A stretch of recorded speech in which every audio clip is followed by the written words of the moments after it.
Selamat sore. Nah, jam berapa ini? Oh, jam 2. Selamat siang. Apa kabar? Bapak, Ibu, dan saudara-saudara yang saya hormati, saya perkenalkan diri dulu. Nama saya Cornelis. Jabatan saya Ketua DPD PDI Perjuangan periode 2015-2020. Selain daripada itu ada juga adalah selaku Ketua Dewan Adat Dayak Provinsi Kalimantan Barat. Pada tanggal 19 September yang lalu saya didaulat menjadi Presiden Masyarakat Adat Dayak Nasional tanggal 19 yang lalu, tapi kabinetnya belum disusun. Nanti selesai pilkada baru disusun. Pelantikannya mungkin bulan Januari. Selain daripada itu juga saya ini juru kampanye nasional dipanggil di mana-mana. Tadi saya di jalan baru ditelepon oleh Pak Sekjen, tolong bantu daerah lain. Saya bilang, Pak, bisa saya bantu.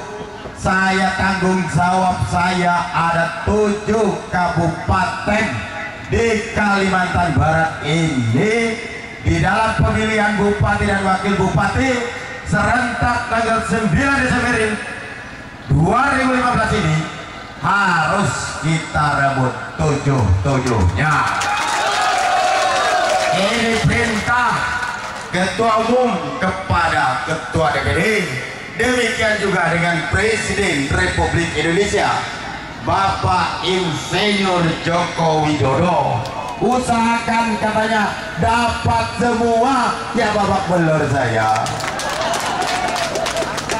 Tapi demi tanggung jawab saya kepada bangsa dan negara ini, kepada rakyat Indonesia ini, khususnya Kalimantan Barat, saya bekerja siang malam. Sampai detik ini Bapak Ibu belum tidur. Tahu tidak, saya tadi malam dari berangkat pagi kampanye di daerah Siladulu, masuk ke dalam Kabupaten Kapuas Hulu, keluarnya pada jam berapa, sampai di Sintang jam 1, mau jalan ke sini ke pakai darat, semua pos supir pada sudah tidak kuat lagi. Akhirnya memaksa bupati carikan tiket pesawat, 4 orang terbang dari pesawat yang satu pindah ke pesawat yang satu lagi untuk menuju ke Tabang ini. Tapi karena niat baik kita semua, Tuhan itu baik dan Dia memberikan berkat dan perlindungan kepada kita semua.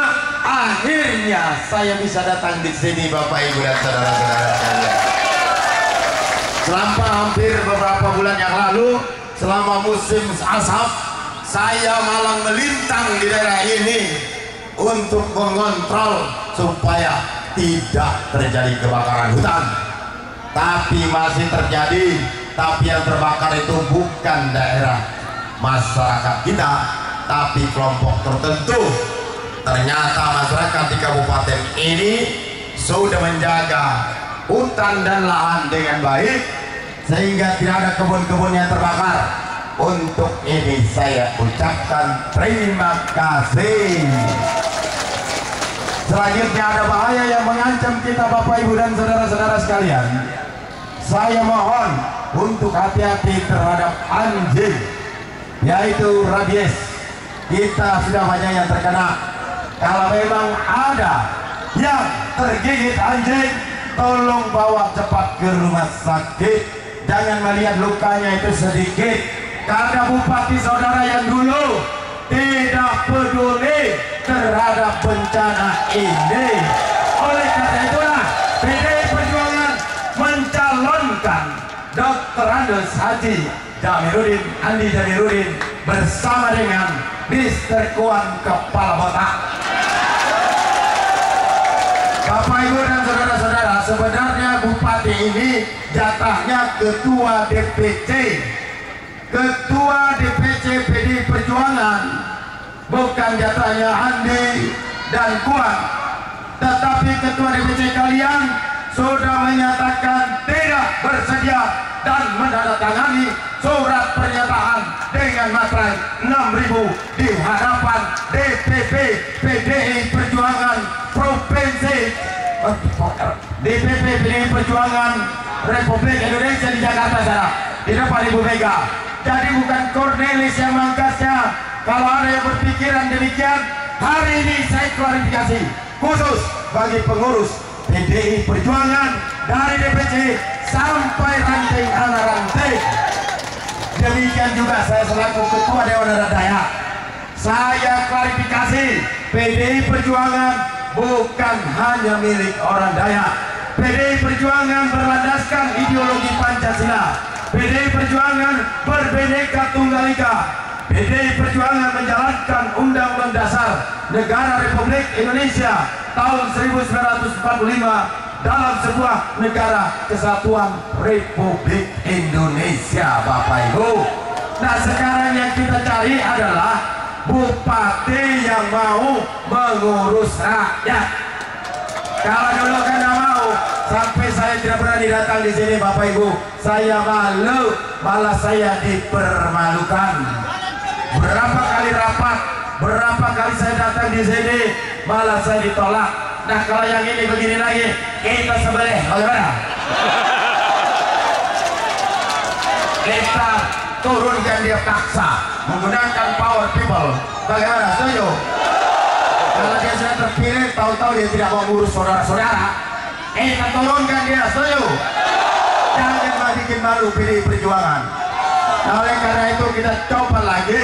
Sekarang satu orang kepala botak, satu orang priayi. Nah, mudah-mudahan priayi ini, tapi saya tahu kelakuannya karena dia teman saya satu kelas. Pasti dia komit terhadap apa yang dia sampaikan di dalam kampanye ini, dan nanti kalau dia terpilih harus melaksanakan program yang sama dilakukan oleh Presiden Republik Indonesia. Yang pertama menyangkut swasembada pangan, Bapak Ibu dan saudara-saudara sekalian. Ada Kabupaten Ketapang masih kekurangan beras ribuan ton, padahal lahannya ada, rakyatnya ada, tetapi karena bupati yang dulu banyak ongkang-ongkang kaki, akhirnya tidak tercapai.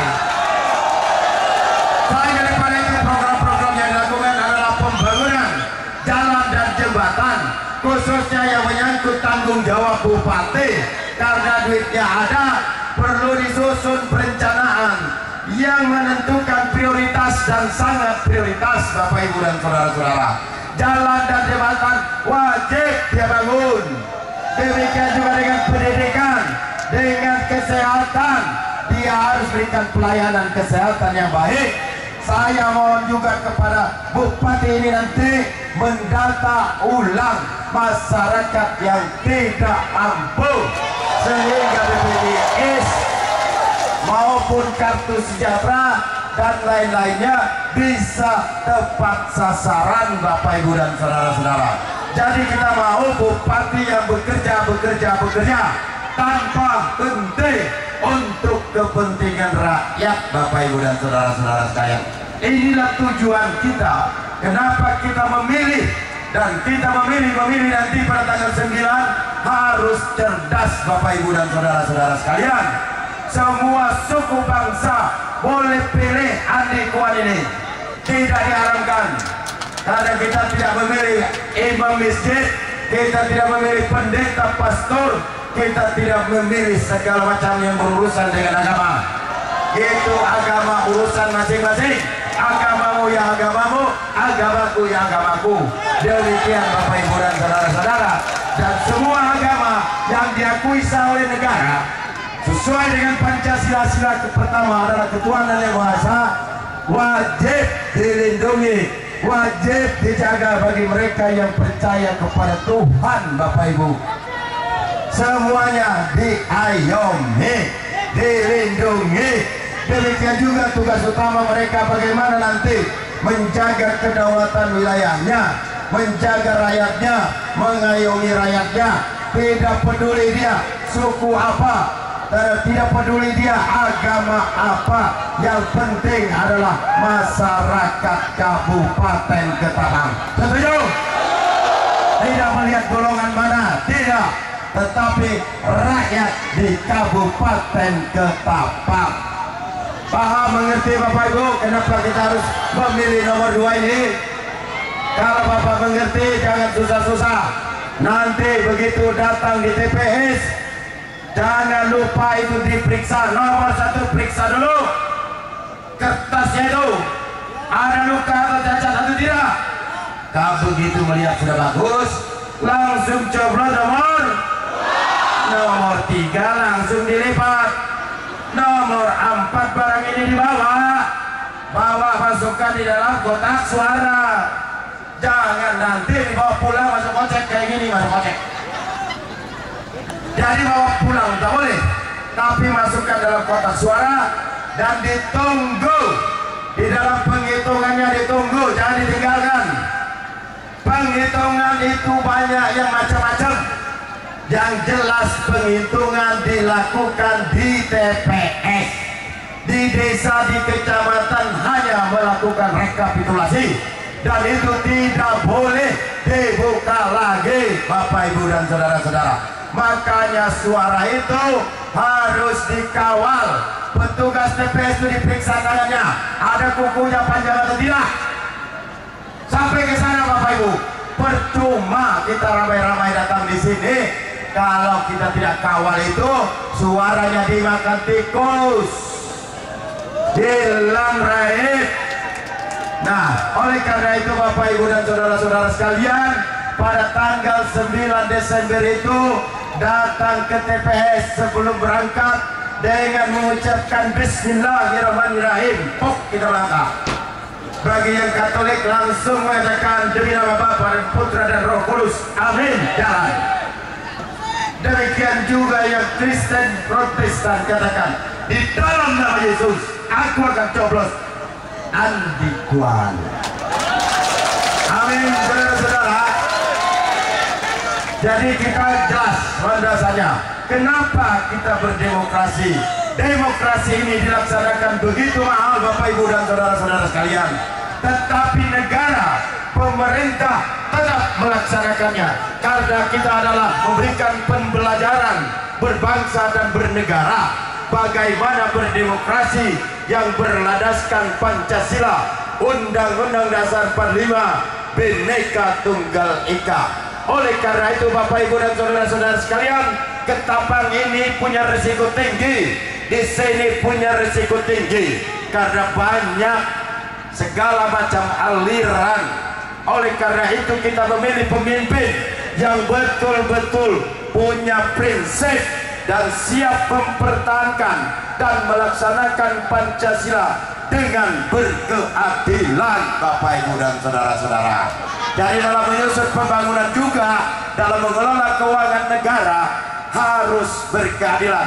Masa mantan sekda tidak bisa menyusun APBD? Ntar gua pecat tadi. Dan harus bisa menentukan mana yang prioritas, mana yang sangat prioritas, sesuai dengan nama cita Presiden Republik Indonesia Insinyur Joko Widodo.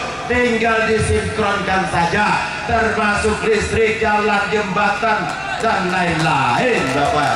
Tinggal lihat 9 program presiden, cocokkan mana menjadi kewenangan bupati, mana menjadi kewenangan gubernur, mana menjadi kewenangan presiden. Udah selesai RPJMD itu, nggak susah-susah. Berbeda dengan calon-calon yang lain Bapak Ibu. Bukan nggak aku sombong, bukan juga saya terkebur.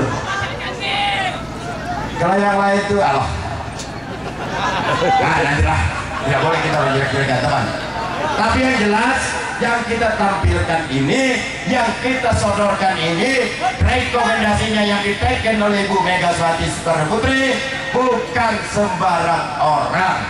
Dan saya yakin, seyakin-yakinnya dia akan mengurus rakyat dengan adil, tidak membeda-bedakan suku, tidak membedakan agama, tidak membedakan pantai dan pedalaman.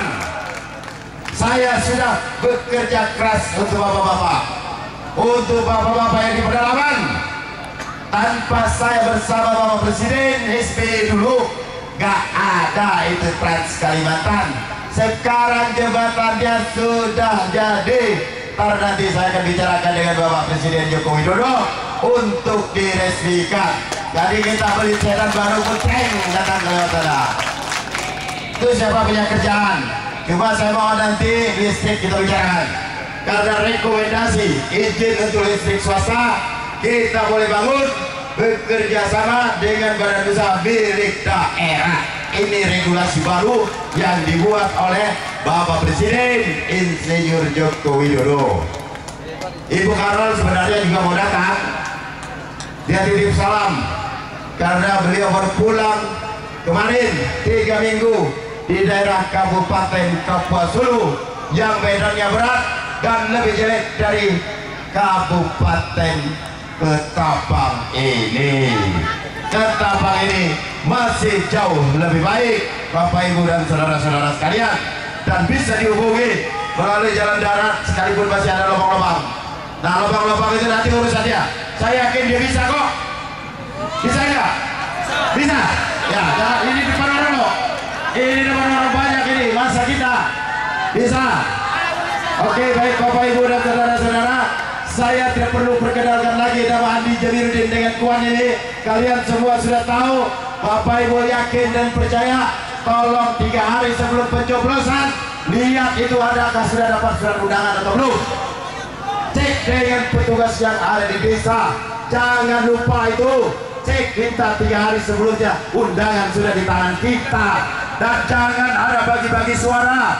Ingat itu, karena ini tidak ada 2 putaran, hanya 1 putaran. 1 pun suara sangat berharga bagi kita semua. Kalau ada orang yang ngomong, mah kita bagi-bagi aja deh suaranya.